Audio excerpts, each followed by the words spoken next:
Pitogüe. Yurumu'y. Yurumu'y. Chismoso. Ah.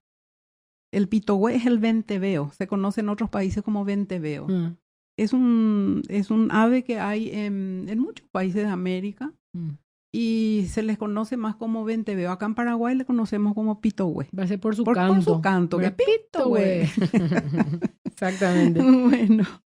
Igual que cante el pitogüe en tu casa. Y ese es el problema para mí, cuando el pitogüe aparece de repente, así es cuando se está en un grupo de amigos, chicas, entonces ¿verdad? todos se miran y dicen, ¿quién será? ¿Quién sí. será? O sea, este es el que quiere contar de que alguien está esperando un bebé, generalmente un embarazo oculto. Viene el pitogüe y bueno, Te todo descubre el mundo, el pastel. todo el mundo, cualquiera de las chicas que están ahí puede ser. Así que es eso, que se dice que es el delator. El delator. El delator de un embarazo oculto. Pobre pitogüe, ¿no? Pobre pitogüe.